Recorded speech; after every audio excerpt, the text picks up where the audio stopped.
Welcome to yet another episode of the NewSpace India podcast. Since the 1950s, space has been a realm where militaries have used to increase their command and control abilities for action on the ground. India is one of the rare countries which started with a completely civilian focused space program. I always wondered why, post the Indo-China War in 1965 or the Indo-Pakistan War in 1971, we did not see a rise in space being used militarily and a military space program branching off in India.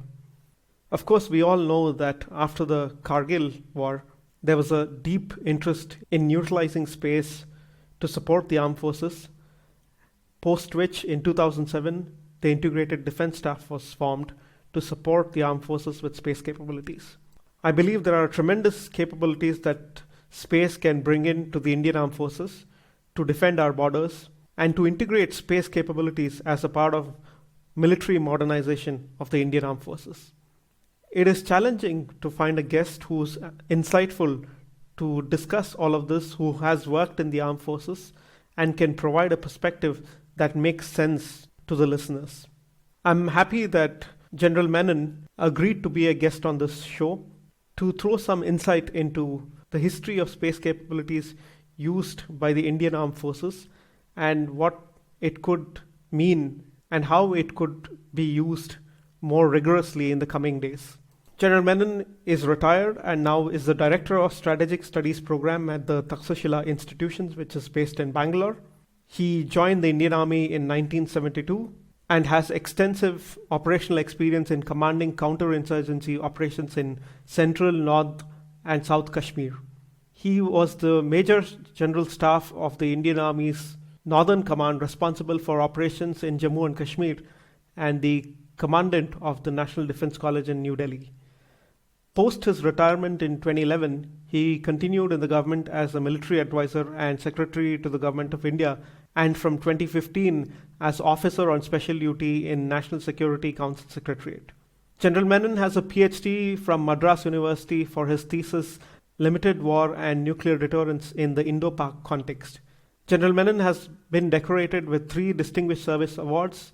Post his retirement, he continues to research. I believe this is an extremely insightful conversation to anyone who wants to understand the scope for integration of space as a part of Indian Armed Forces. General Menon, welcome to this episode of the NewSpace India podcast. Thank you.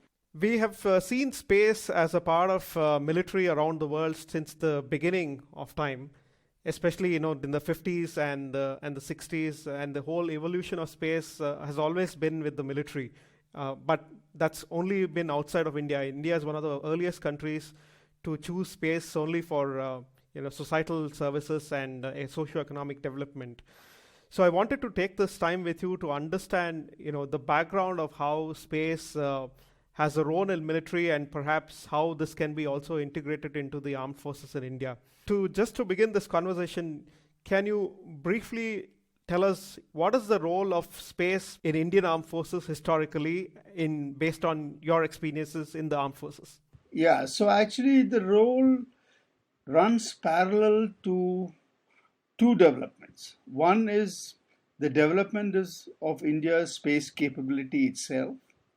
The other is the availability of space capability outside from international sources from which India could actually get what they couldn't get from India. So based on this is what you call the armed forces connection to space. And since Indian space program was primarily oriented towards national economy in the areas of agriculture, water resources, forestry, ecology, geology, watersheds, marine fisheries, and coastal management, it was not specifically meant for the military. But as we know, that all these also had dual applications. So it was perhaps in the first IRS series launched in 1988, where certain inputs were probably given to the military. Now, if you look at the model based on demand and supply, it was primarily a model from which it was a pull model by the military. Uh, ISRO would give it to them if they could, but based on primarily what the military asked for. So it was not something which they were, it was not certainly not their primary role. So it was a sort of a relationship which was loose and which was which grew but as a separated entity. But I think, really speaking, if you look at the use of space in the armed forces, it was in 1984 when we went to the Siachen Glacier and we occupied the glacier, where this the need for utilizing especially satellite imagery came to the fore. And that is when the armed forces seriously started thinking about how do we harness this capability. And the initial effort was put in to source it from outside the country because what was available from ISRO was insufficient for their needs. So, if you see the growth of the armed forces institutions, which was part of the value chain for interpretation and dissemination, you'll find that between the period 88 and 96 was when a whole lot of these facilities started being established at various echelons of the Indian Armed Forces, starting from Delhi down to where the formations and the fleets and so on. So this was the period when this was done. But I think till as let's say, if you look at the technology experimental satellite launched in October 2001, this was a dual satellite, maybe the first satellite, military satellite, you may call it. Uh, Otherwise, the dependence was primarily on getting imagery from the outside, interpreting it, and then passing it down. So we had a standoff relationship with the ISRO itself because the ISRO was also subjected to a whole lot of technological sanctions, and they did not want to be overtly be connected to the military system itself because one of the images that they wanted to maintain was that of being of civilian use. So they were always sensitive to this issue. But the military still realized what is the importance, and therefore the demand was much more than what could possibly be met. And that I think will always be the case because the militaries have realized long time ago the need to leverage what space can provide, both in terms of remote sensing and communications for the conduct of their operations. I think that was a lesson which they've learned a long time ago. The question is that when technology is required by the military, it still has to face the acquisition system of the military because all this costs money. You've got to buy it, somebody has to approve it, somebody has to give money for its maintenance, and that is where normally the catch is. So, as other technologies are also subject to the same conditions, I would think the armed forces connection and relationship with space facilities and the access to it is also as much impacted by the pathologies of our acquisition system. And that continues to probably be the case, maybe, although it might have improved. So I would think that if you really look at the time frame which we are actually talking about, one would think that as India's capacity grew, the military wanted more. And today, probably, if you really look at it, we have probably some military satellites and so on. but the demand is much more, and it can never be possibly satisfied. So it's a dual system where you have something which is indigenously available, or you try to source it from the outside, and that's how it has been. I want to take a step back here to a little bit, behind the 1984 scene that you talked about, to perhaps even 1965 or 1971.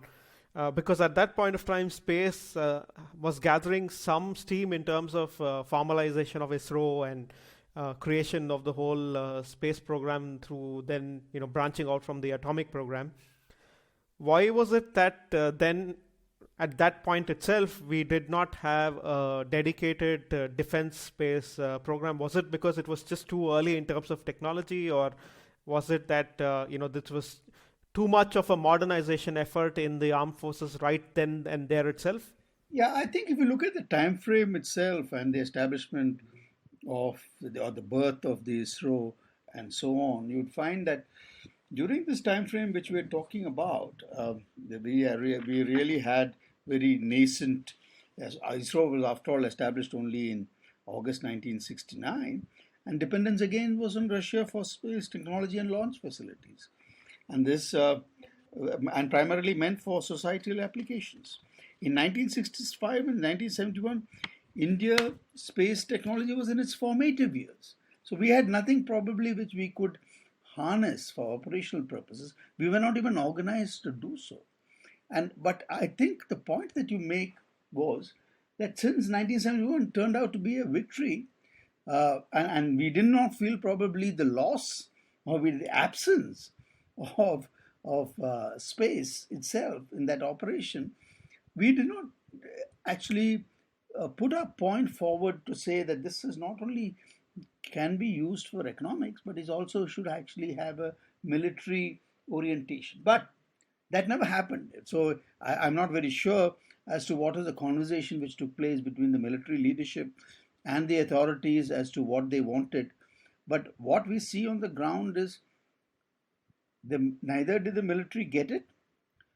I don't know how much they asked for it, or nor were they given what, even if they asked for it. So that's the point. So we continued till in 1984 when we felt the need, and then of course it was followed much later by what is the Kargil crisis, where things actually changed. And that brings me to this point of Kargil. Do you think that space might have been one of the biggest sensors that could have probably contributed to intelligence on activity in Kargil back then, if it was present in a sufficient manner?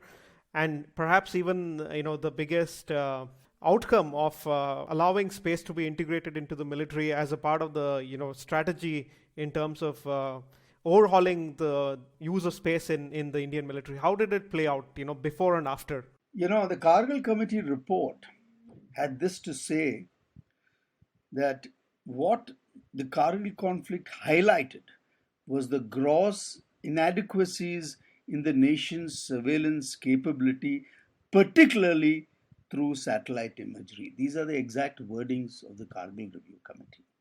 So the absence, how much it would have affected is a matter which we can't actually judge, but the fact that we probably didn't have anything at all. And that was the biggest milestone in the armed forces journey to use satellite, the potential of satellite imagery for operational purposes. And that's when we actually started going down the road, and then we set up the NTRO and many other facilities during this period. But it was not that we did not realize it, but we didn't have the facilities. Now, I am not quite sure why we didn't have it, because I'm not quite sure whether it is, normally it would be that both sides would be to blame. The military did not make enough noise and the nation did not give it what it wanted. I mean, I'm not really sure of the comment, but the fact remains our facilities were grossly insufficient. That's there in the Kargil Review Committee report.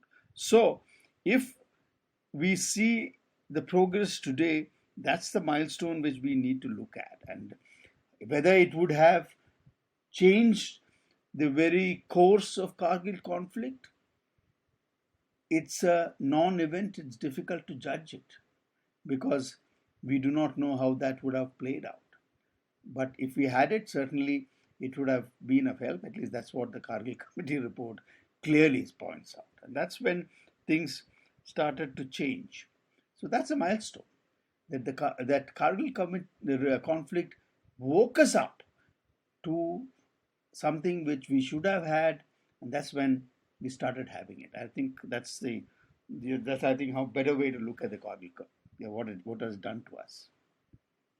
Space as a realm, as an operational realm, as a technology capability and a tool is quite tricky because from a traditional probably armed forces perspective, you have three branches of the military trying to do their own things, and space comes as a domain addition to this, which can give an additional advantage to each of them in a different manner. It could be something different for the army, it could be something different for the navy, it could be something different for the air force. So in that sort of a perspective, how is space looked after by the armed forces, each of these branches, and how does it then turn into coordination of using space as a part of them? Yeah, so post Kargil, what happened was we created this headquarters integrated defense staff, IDS as they called, and they had a space cell. It had the representation of all the three services, and it was supposed to actually uh, be the cell which will coordinate the demands of all the three services. So for the first time, we had an integrated setup which would look at it as an integrated entity, and that was the space cell's job. So that's what it happened, and that's the organizational change which made space the armed forces to look at space holistically. Of course, the demand of the Navy was the most, followed by the Air Force and then of the Army, because if you look at the Navy's need for, especially for satellite communications, apart from other observation and sensing, it was the Navy which actually pushed for more and more of space facilities. So the Air Force too wanted it.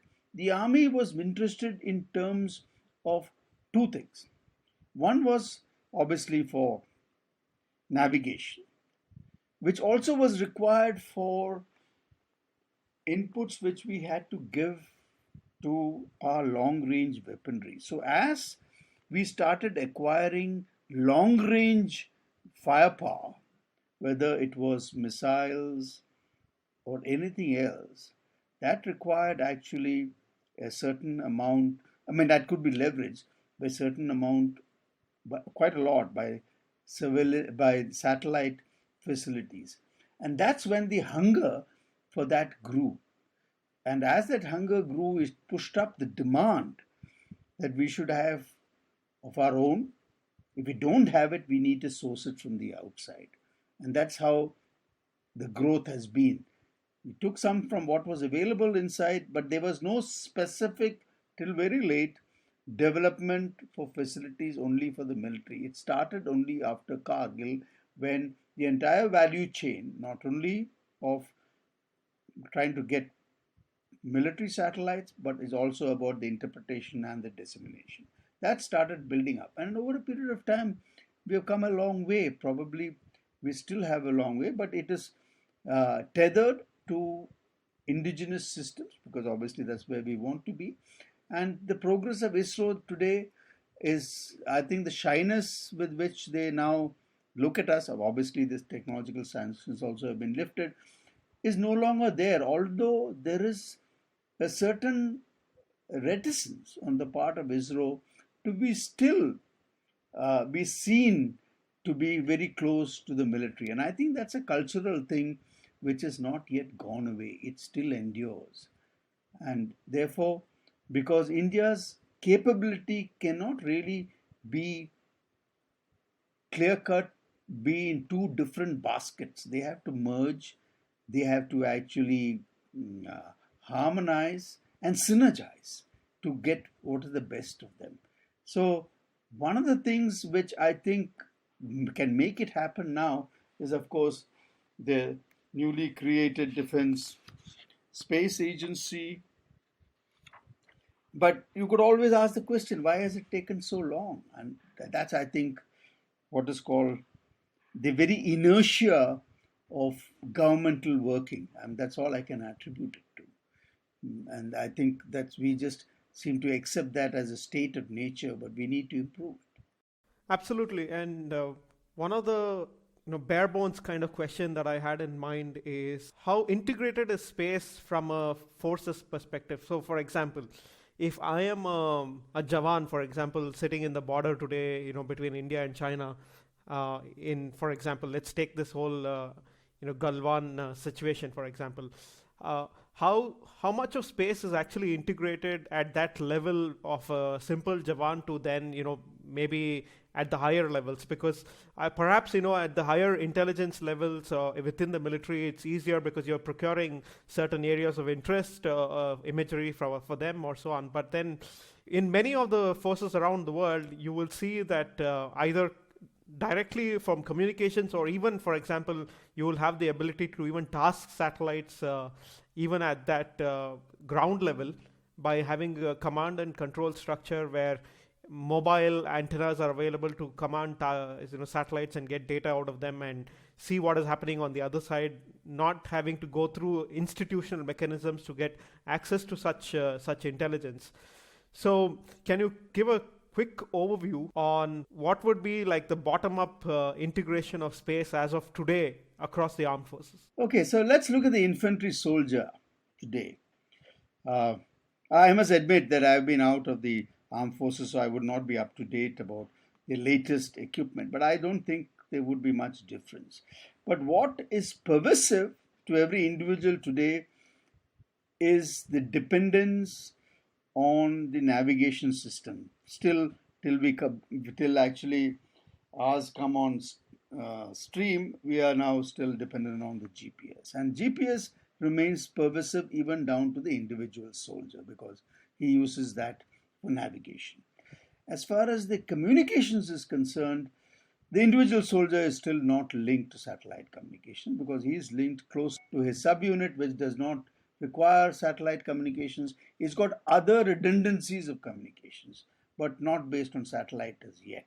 But at other levels, let's say between the brigade headquarters and the division, or the brigade and the battalion, there would be a redundancy of satellite communications available.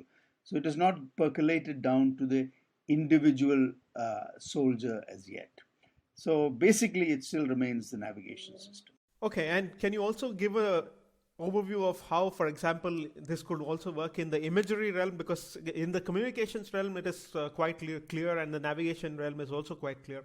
What would also be interesting is the whole imagery realm, because what happened even we recently with the whole Indo-China border, or even the other borders, is change detection can be a very big feature of satellite imagery, and automating change detection is one of the features that many militaries are pursuing to mark incidents of construction or changes in the pixels, and therefore flagging some of the events for people to then verify. Yeah, you're right. You're right. I mean, these technologies will probably be available up to a brigade or a division at the max. But the tragedy is that these technologies are actually available in the private sector in India. There are many private entities who actually, what you just described, using AI to actually make this change detection not possible. Unfortunately, these technologies are the victims of our acquisition system, that they have not been percolated down finally to where who can leverage it the most. And that's really the case because it has also been hit over a period of time, I think, because of budget cuts and so on. But the as I said, it's a tragedy that it now there are a lot of private sector people who have this, who want to sell it, but they're now not been able to get it into the armed forces system, except I think the Air Force and the Navy. They have managed to actually do it, and they don't require it at the individual level because they require it at the platform level, which I think they managed to integrate. But as far as the army is concerned, I'm afraid the story still remains stuck. And although we have it, but we are not able to get it into the system for various reasons. I mean, I don't want to think, except I'm attributing it to a much larger thing called the acquisition system. But the fact is that that's a tragic tale, with that we have it, but we can't get it. What happens in planning is also quite interesting to explore because modernization of armed forces is a big topic that is always talked about. Generally, how does the armed forces plan for modernization and include space as a tool of it? Is it that you just do some research on what is the best practices being followed by other armed forces and then see if you can reach that level, or how does it normally would work? Yeah, actually, normally this will be an operational demand. It is the operational guys, and we have something called everybody in the armed forces has got what we call a perspective planning directorate. They look into the future of technology. They spot what technologies can be used, how others are using it, and they are the ones who are actually supposed to incorporate it in your perspective plans. And you normally have what is called a technology map, in which you decide that these are the technologies that you want. You either develop it on its own, and then the DRDO jumps in, or the private sector, or you go abroad, then depending on the priorities that you fix. So there is a system in place. But the question is, and which still lingers and still demands attention, is that that system is not fully functional, not efficient enough to actually get cutting edge technology quickly into the system for various reasons, starting from probably availability of resources, poor prioritization, long procedures which does not take any cognizance of how it is judged by outcomes, then corruption within the system by between private players who actually keep complaining, then the L1 system itself. So there's a whole lot of pathologies which afflict that acquisition system, and that is why it is so that we have not been able to quickly harness and induct technology. And I'm afraid that even in the realm of the satellite potential, that is the same. They are afflicted with the same problem. So you did talk about DRDO and the armed forces. I always wonder, why didn't DRDO pick up satellites as their own thing to do for the armed forces? It may not have been something. It may not be something that is efficient enough today, for example. But back 20 years before, this could be something that DRDO could have said that we have a civilian space program and a military space program, and could have also built these satellites up for the military legacy. In that, and integrated that into the military architecture, right? So why did not this happen? Is it because that ISRO was building up the space capability and the government did not want to replicate that capability in another organization, be it in the defense as well? Or Yeah, there's no doubt that ISRO is one of our high performers, but also now over a period of time, it is also a monopoly which does not allow others to exist, and that's one of the things which needs to be untangled. And even if the DRDO wanted to get into the satellite arena, DRDO would have said that that's our baby, and it was mandated to them, so they had a say. So even if they wanted to do, they would have faced with resistance from the ISRO. And I'm sure they would have made that attempt, but the ISRO would have said that no, this is ours. This belongs to us. And that's what it is. And now that is what is untangling. And the recent moves of the government, as you see, is about that. And the ISRO itself has been in the process of making a space law, as you say. If an entity make a law for itself, then it will safeguard all the interests it wants to protect. And I hope that thing doesn't happen. It needs to be broad based. It needs to get the private sector into the space sector, and many of the demands of the militaries can actually be met by the private sector. You just take small satellites. I mean, the fact that small satellite can solve a whole lot of military problems, and I'll tell you why I'm saying that, is because of the fact that today it's possible to do that, and we are also able to keep pace with technology, because small satellites will have I suppose a life of about 3 to 5 years. And so you don't have to wait for the next listing of technology, because you know that this guy is going to be, so you can put new technology into the next set of satellites. Whereas if you want to do that in a normative manner, you will take a very long time. So the potential of small satellite can today be leveraged for military purposes, as long as you allow the private sector to do it, because there are any amount of people in the private sector who are now capable of building these satellites, and I'm sure the ISRO can launch it. And I think maybe the moves which the government has made recently will finally make that possible. You did talk about procurement rules and the whole process.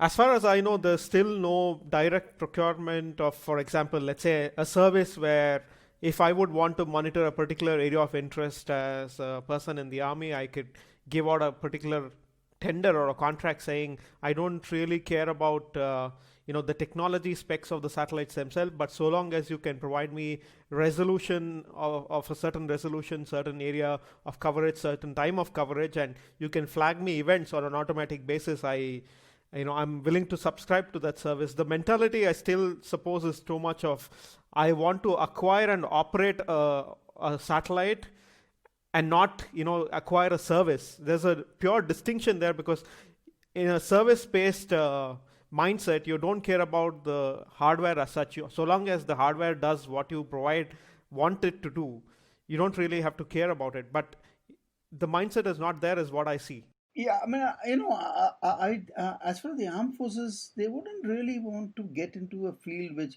they are, which somebody else can operate, as long as they're provided, because eventually this is about information in whatever form that you want it, or about communications, connecting people. There are two realms which are here. As long as that is met, the armed forces couldn't care where it comes from, as long as they get it speedily and they're able to interpret and disseminate it speedily. That would sufficient for them. I don't think they have. The only thing which they would insist upon is they should have the capability to focus our resources in one particular area when it is required. That control they want, and that control, I think, is quite rightfully asked for, because otherwise, if somebody else has control about that resource and you have to now depend on that guy's whims and fancies to decide as to how do you concentrate your resources somewhere. Let's take Ladakh for that matter right now. I mean, I'm sure that the some amount of resources would have been concentrated to give it greater amount of surveillance focus, and that should be within the armed forces to at least have a greater say. But they don't have to, let's say, get beyond that to see as to how the. Independent of the reforms that the government is doing on the space side with ISRO, do you see this reflecting changes in the procurement in the armed forces for services from companies in India? For example, let's say a company like Pixel, these guys, young guys in Bangalore trying to build these imaging satellites. Although they may not be building very ultra high resolution satellites, but still they could maybe step up their game and build higher resolution satellites. But is the whole change in the procurement rules within the armed forces ready to have any procurement from companies like them who are building and operating out of India? Yeah, I think the hope lies in the fact that now, firstly, there is a budget squeeze. Secondly, there is a demand for these projects. And thirdly, there are people in India who can provide it. Now, previously, what used to happen is when a guy like that came, then firstly the DRDO might say, "Oh, this we can do. We'll make it and give it to you." Or they will say, and then they'll probably take over the project and so on. I think we are now past that stage. So there is a glimmer of hope that young people with potential, with products, can get an entry. But let us not belittle the power of entrenched interests. And that is what requires political intervention. If there is a political will and there is actually enough, let's say, support for the small scale sector, uh, there is a mechanism by which these can be uh, put on trial and not compared with the big guys, then there is a hope. So I think we are at least moving in that direction, but I'm not sure whether we have yet reached the destination. Absolutely, and one of the changes that is happening across the world, especially for example from the U.S. Military, you can see the whole formation of the Space Force and even the U.S. Air Force now very aggressively funding and acquiring technologies from young companies and making sure that the technology is actually built up by co-financing a lot of that. I don't know if other militaries are doing it around the world as well, but this is a direction a lot of the militaries are doing. But do you think that is very far-fetched from the current reality of the status quo in India? No, in fact, I think you see, apart from co-financing the small guys, I think there is a need actually to get the bigger guys involved also into this, because they have the money, they have the capital, and there is a market for it. So you have two axes on which you have to move. How do you promote this? How do you actually? Those are guys who need the capital help, but they're the big guys who have the capital but are not in this sector. How do you get them into this sector and utilize their capital so that they will finally make? They have to make the profit, but you give them the assurance of the profit, and then you have a market not only in India. You probably will have a market in the across the globe. So that's the only way to do it, because now what is going to happen because of COVID-19, there is going to be a great pressure on the budget. There is no money is going to be very rare. So all issues which are not there, the new ones will be become. They will say, okay, let's look at it sometime later. So this is going to be a major problem. So the question is to harness the capital which is available and to actually use whatever little money you have to promote the private sector, because eventually government does not have money to invest, and that's where I think for the next 5 years that's going to be the state of affairs. Yeah, absolutely. And I think that shows also, perhaps also in the amount of investment that the space sector gets as the economy grows. One of the interesting debates there is the percentage of GDP and the growth of the economy against the investment into armed forces.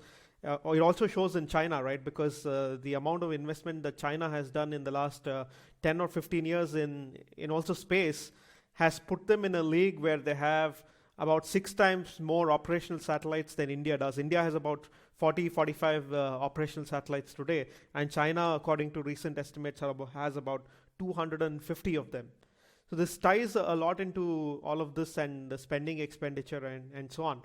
So which brings me to this question of is this capability of China having 6 times or 7 times more number of satellites than we have, and the ability to monitor different regions, not just locally but almost globally, how much of this makes a difference when it comes to the armed forces? Yeah, that's an interesting question. I think this comparison of absolute comparison between China and India misses the larger point that China is actually having the big fight with the biggest guy on the globe called the United States of America. So to compare India and China would be unfair in the sense that the Chinese have got much more greater and more problems than us. So their requirements, even in operational terms, are are much more than India. So this absolute comparison gives out an indication that compared to them we are nothing. I think that is not the case, because power is relative. They can't bring their entire power to bear on India, because if they do that, then they will be vulnerable elsewhere. So their coverage, if you look at it from any point of view, as even in space, the fact that they're trying to be a maritime power with global maritime capabilities, and their geographic space itself, obviously they will have much more. But that doesn't mean that we should lag behind, because we must at least, the point is that we must recognize the potential space offers to the armed forces and leverage it to the maximum capabilities, because by doing that you save in many other ways. You get more efficient, you get more, the military effectiveness increases, and that's the point I think which is important. So you can't say that this is something which we can wait for, because what it provides to in operational terms is for the ability to sense, which is the sensor part, and the ability to be accurate, because you can actually hit the target to a great deal of accuracy. And that's what finally what it does. It also gives you great amount of early warning and intelligence, which we have already discussed about. So these are things which the trade-offs which you get from space investment is much more than where you put in many other things. So that is why the prioritization for space, if you ask me, has to be a very high level of prioritization. That recognition has to come from the military leadership itself, and not follow the traditional path that okay, space is also there. Space is there, cyber is there. These are things which we can't neglect, because trade-offs are much, much more higher. You did talk about the integrated defense staff and the space cell, and now the creation of the Defense Space Agency. What are the differences in these organizations structurally and functionally? Because if the thing that they are doing is more or less the same, it at least appears to me that it's almost more or less the same. But how different is this whole integrated defense staff to the Defense Space Agency? Because ultimately, what does the Defense Space Agency have to do with the armed forces? Yeah, actually, the armed forces were pushing for a space command, and what they get is actually a space agency. So, a space command would have actually have been a much, much more larger uh, uh, structure than what they have got as a space agency. But because along with the space agency, there's a research part called the DSRO, which is now with the DRDO. So, as far as the connection between these two, the DSA is supposed to be now the apex agency for all issues connected with space and the armed forces.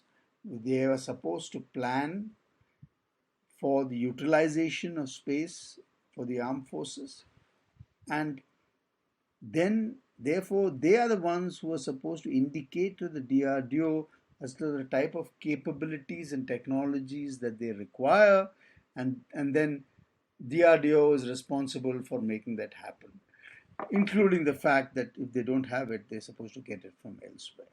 So there is a clear-cut differentiation between these two organizations. The DSA will now also function under the Permanent Chairman Chief of Staff's Committee.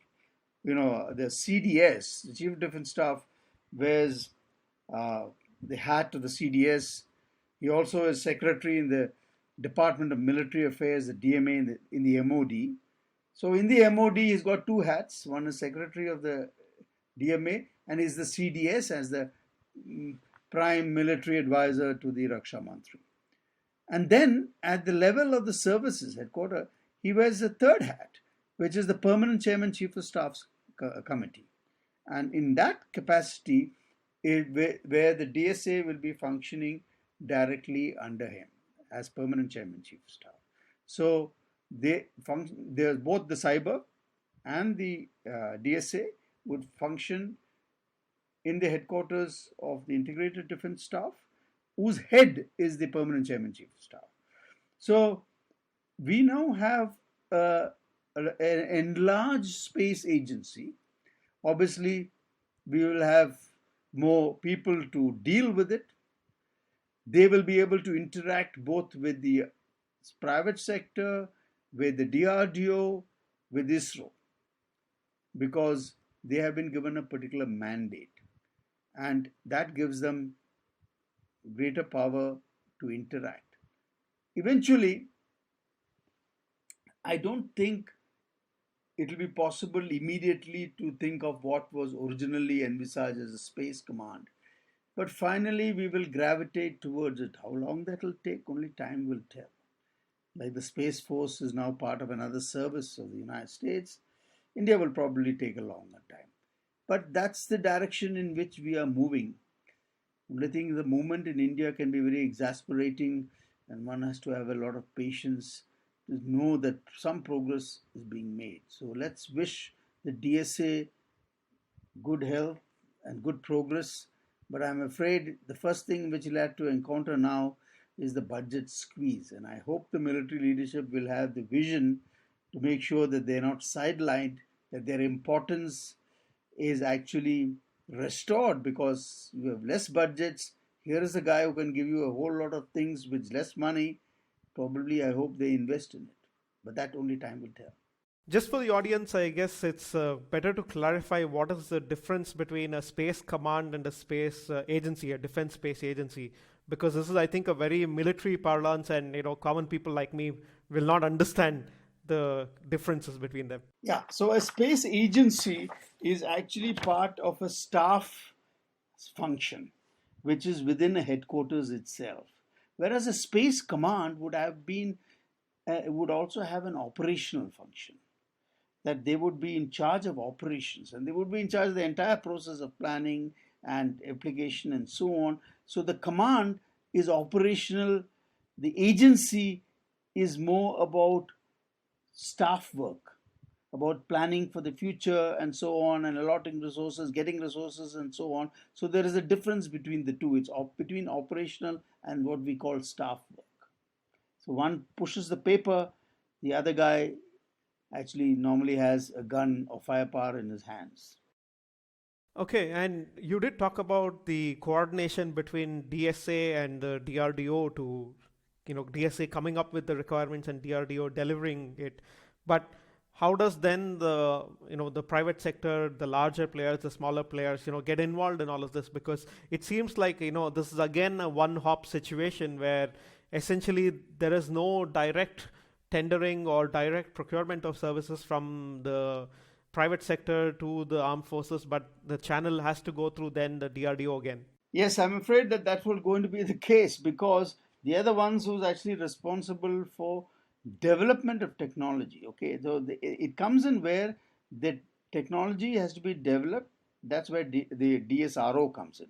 But where it is available off the shelf, and DSRO will and DSRO will have to say that, okay, now please go ahead and buy this because we can't make it, and this is probably a better way to do it. So they'll have a say in that too, and hopefully they won't stop the private sector. So there will be chances for the private sector to directly get into what the armed forces put in its technology map and wants to acquire, as long as the DSRO doesn't put its foot in, and that's $1 million question.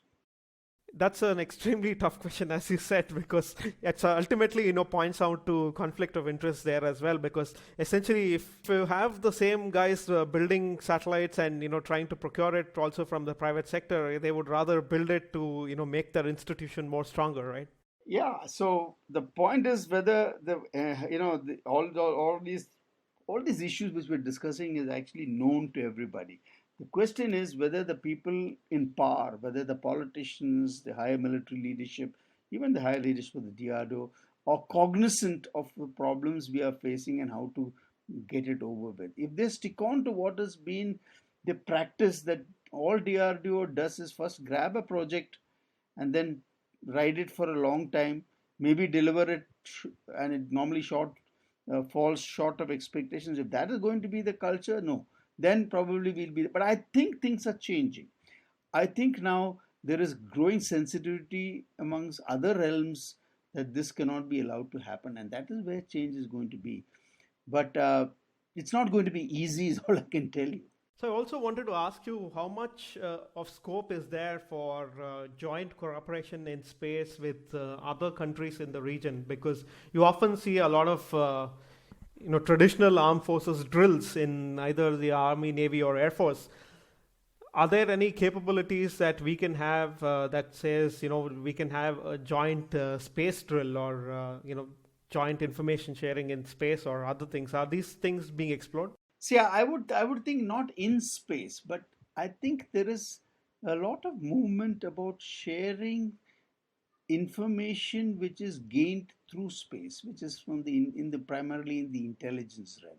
And now that we have actually signed also the agreement with the US on communications, there would probably be a certain amount of coordination between the countries. So there is movement in that direction.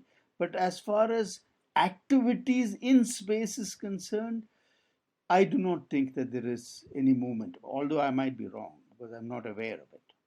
Okay, you did talk about the role of the CDS and how the CDS functions in all of this. Is there a role for CDS among these other institutions between DSA and DSRO, and potentially even providing advice to the defense minister on streamlining services procurement for space-based services? And are these some of the things that the CDS can look at as a space-specific functionality? Absolutely, because CDS is now the head of the Department of Military Affairs in the MOD. So, for the first time, we have a department in the MOD. Therefore, he can interact with the chairman DRDO, which is also another department. He can department with the Department of Defense. He has direct access to the Raksha Mantri. So, all that should make a difference. I mean, in the sense that DRDO could actually take up projects on their own that services would not even come to know about it. Now that will be that much more difficult. So what this structural change is, there is definitely more chances or probability of the CDS now wanting to, if it want to exert itself, wants to know that no, we must have this space, must be utilized. It's now feasible to do it better because the organizational structure supports it. And I think that's a great advantage. The recent announcement by the government also created this InSpace, which is sort of a regulator. I don't know if it's really a regulator or not, but it is under the Department of Space and not, has to do nothing with the Defense Space Agency or the DRDO.